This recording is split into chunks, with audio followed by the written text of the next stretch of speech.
Bienvenidos a un capítulo más de Un Ratico de Desparche. El día de hoy me encuentro con un invitado especial que es Jorge Ortiz.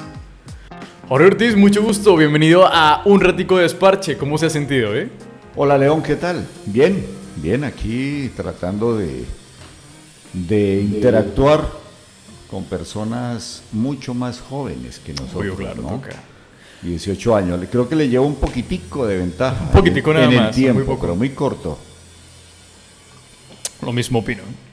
Bueno, para los que no sepan, don Jorge Ortiz es un locutor de acá local de Villeta que viene de RSN también, de RCN, es psicólogo además y es una persona pues que tiene bastante historia. Así que cuéntenos un poquitico usted, don Jorge Ortiz. A ver, yo inicié y recuerdo, y yo le comentaba extra micrófono que prácticamente creo que, aparte del cordón umbilical, con respecto a mi señora madre, creo que nací pegado con un radio ahí en una de mis orejas. Y siempre escuché radio, me llamó la atención el radio y era muy tímido de pronto, muy ensimismado, hablando psicológicamente, y siempre me gustó el mundo de la radio. Hacía transmisiones para mí de radio en lo que tenía que ver deportes, en ciclismo, que es lo que escuchábamos y solamente se suele escuchar ahora, y de fútbol, y siempre vivía pegado de eso.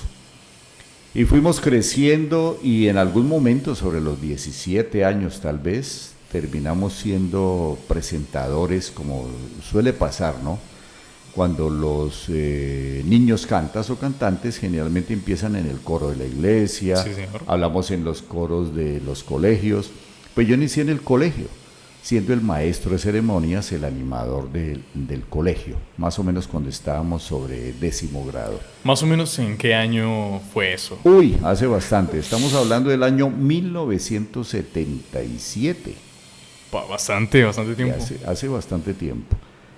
Iniciamos entonces allí pues el gusto y demás, pero yo tenía dos cosas, que también me gustaba la imitación y también manejaba mi voz imitando a los profesores del colegio y a algunos personajes de la vida nacional.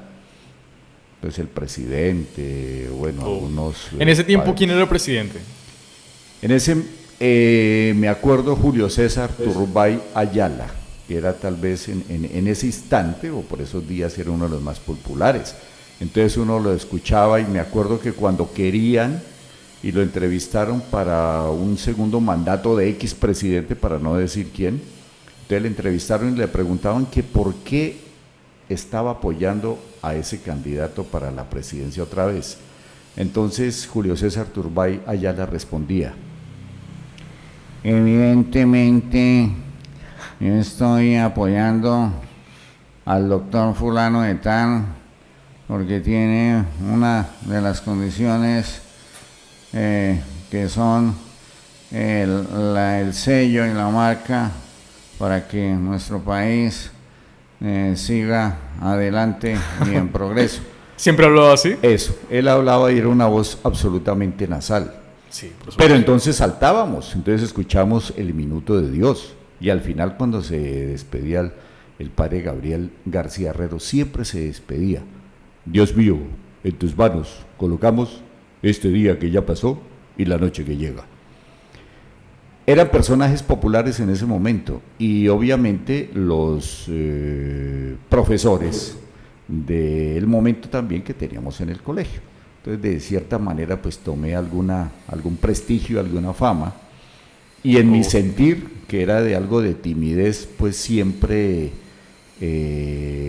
sirvió de palanca para creer en mí, para tratar de hacer cosas importantes en la vida, y allí me despegué, tal vez en este mundo del micrófono. Dejé después, más tarde, porque me tocó decidirme, o me voy por la locución o me voy por la imitación. Y la imitación era mucho más difícil porque había que luchar con grandes imitadores a nivel, digamos, En ese momento nacional. había mucha competencia, ¿verdad? Sí, claro. Y ahora más aún. No, por supuesto. Entonces se me hacía más fácil. Entonces yo llegué y tomé la posición tal vez de preferir ser el mejor presentador, o considero yo el mejor maestro de ceremonias de mi municipio, y con las imitaciones locales que hacía, y con eso me defendía. Claro, por supuesto. ¿Cuáles eran los imitadores que esa época eran como los más duros o los más conocidos? En ese momento hablábamos de Sábados Felices y el duro, en ese momento, porque hoy existen demasiados. En ese momento era Hugo Patiño, que todavía incluso hace parte de la nómina de Sábados Felices, que tal vez el último de los veteranos, que es Hugo Patiño, y todavía se conserva ahí y lo mantienen. Pero a nivel nacional sí era el más fuerte y el más reconocido. Súper. Me alegra, hombre. ¿Y en qué momento usted llegó a decir como, bueno, me decido por fin ser presentador? ¿O en qué momento se le dio la oportunidad de ser locutor como tal? O sea, de hablar enfrente de un micrófono. Esto es gracioso porque a mí me escuchó un amigo que en su momento habían dos, que eran los duros, eran dos. A y B, para no mencionar nombres, A y B, pero A era el más duro en ese momento aquí en el municipio. Y B terminó siendo amigo mío, me escuchaba y quería ayudarme, pero A no me permitía. Entonces me tocó estar ahí a la vanguardia, incluso al principio, como en muchas profesiones, le toca a uno prácticamente regalarse para que lo escuchen a uno. Sí, me ha pasado. Lamentable es así, le toca a uno regalarse, no cobrar. Y empecé ahí poco a poco y empecé a hacer los primeros pinitos. ¿Y dónde empieza uno en el municipio? Animando bingos, animando bazares, que le pagaban a uno poquito y si acaso le daban la comida y le daban una cerveza, un aguardientico y empezábamos así. Y poco a poco fui escalando hasta que por fin se me dio la oportunidad. A se fue y pasamos a ser B y C los duros del municipio y después tal vez quedé del municipio. ¿Esa persona hacia dónde se fue? O sea, ¿se fue a otro...? No, él se fue para Bogotá, pero ni siquiera en el ámbito, en el escenario de la locución, ¿no? Se fue a ejercer otro tema, estudió se realizó como profesional, estudió otras cosas como profesional y finalmente pues se dedicó a otros ámbitos. Seguimos y pues pude ingresar y ya posicionarme con mi voz en esta temática como tal. Ok. De todo el tema de la competencia, ¿hay alguna persona que, digamos, usted haya tenido un enfrentamiento? O sea, un locutor o algún presentador o algún imitador a lo largo de su carrera que hayan chocado, ya sea por competencia, ya sea por enemistad, ya sea por envidia o algo así. Sí, en esto pasa, León, en esto pasa, suele pasar en todas partes. Pues yo pienso, con todo respeto, que creo que la parte del trabajo en equipo es esencial.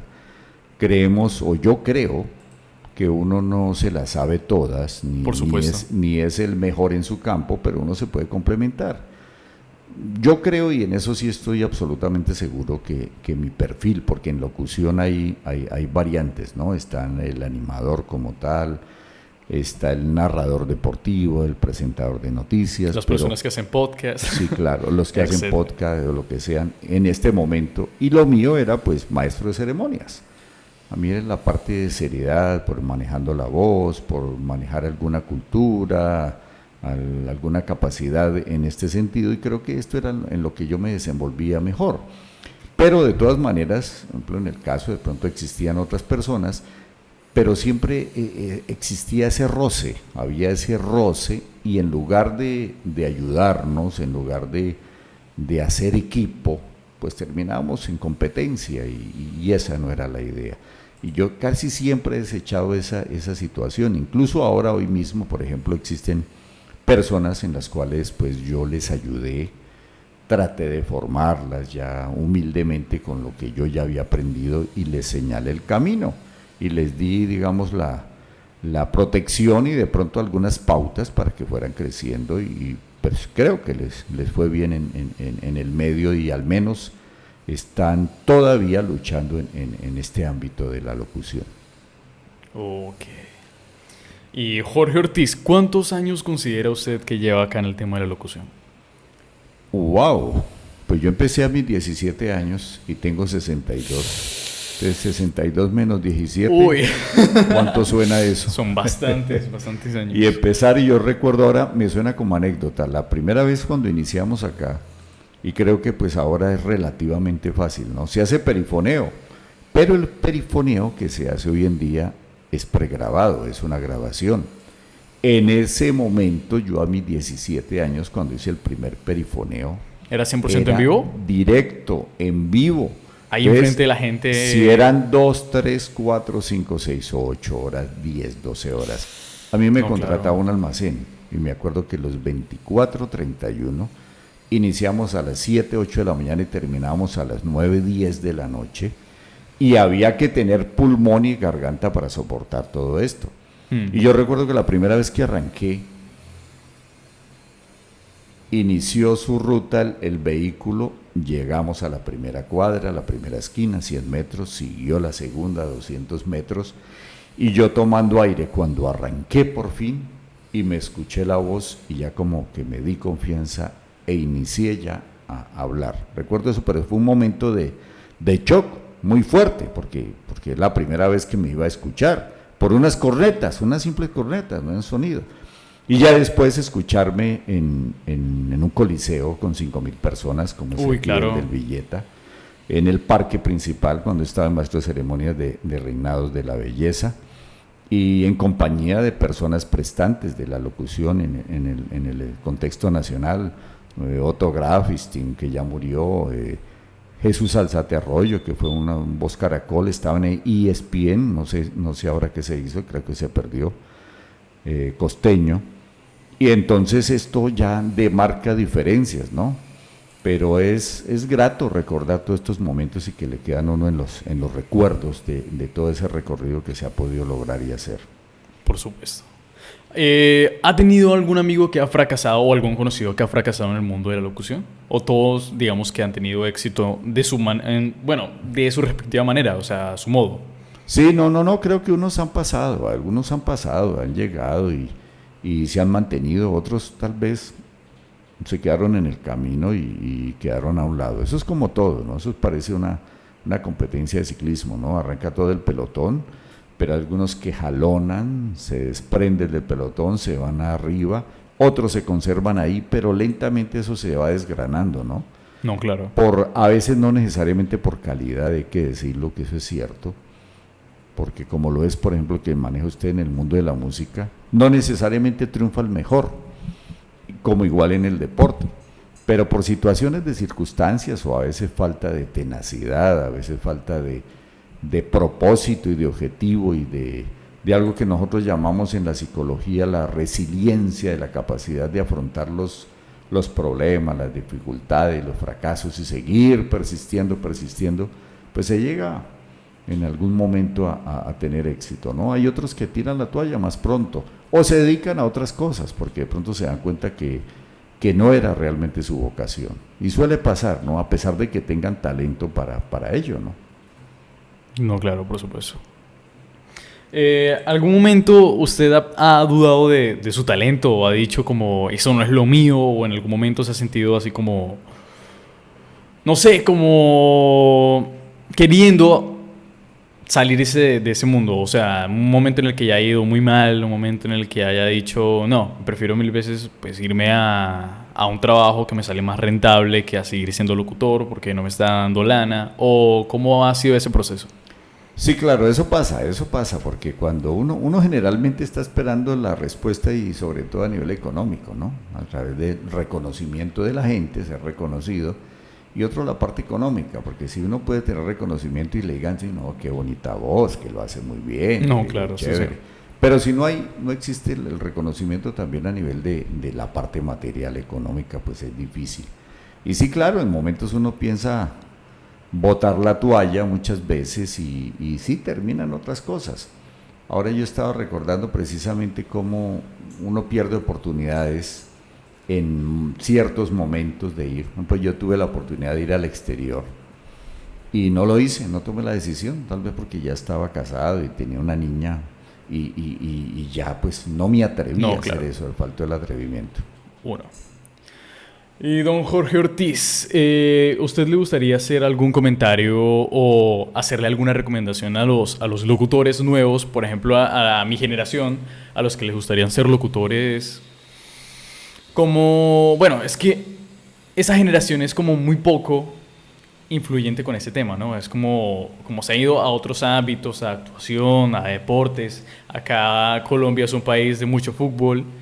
Pero, ¿qué le recomendarías o qué consejo le darías a los nuevos narradores, a las personas que están emergiendo nuevas? A ver, nosotros solemos hablar cuando, desde el punto de vista, digamos, de mi profesión, que es la psicología, yo he logrado tratar de estudiar un poco más a fondo lo que es la ocupación que finalmente uno asume. Y en eso tenemos que hablar de talento inicialmente y en segundo término la vocación. Y generalmente lo que buscamos es que se una el talento, o sea, la capacidad innata que tenga uno, con la vocación. Y a través de esto, pues aparece finalmente un tercer factor que es la vocación, la pasión, perdón.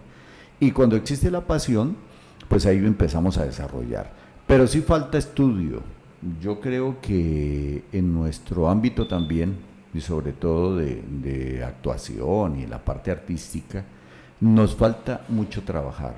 Con todo respeto, por ejemplo, de todos es conocido porque eso salió por los medios de comunicación hace bastantes años, algunos años, no sé si 8, 10, 12 años aproximadamente, supimos que Shakira tuvo problemas en sus cuerdas vocales y se iba a ver obligada a hacer una terapia muy larga que le hicieron, o si no, a realizarse una intervención quirúrgica. ¿Por qué? Porque no tenía la técnica adecuada para manejar su voz. Y así pasa en el teatro y así pasa en la locución, que es algo muy parecido a lo que es el canto. Y resulta que necesitamos obligatoriamente de aprender a manejar nuestra voz. Uno ve y observa cómo personas inician sus trabajos o una presentación sin calentar, sin manejar la voz, sin conocer sus testituras, hasta dónde puede llegar, y terminamos fracturando nuestra voz.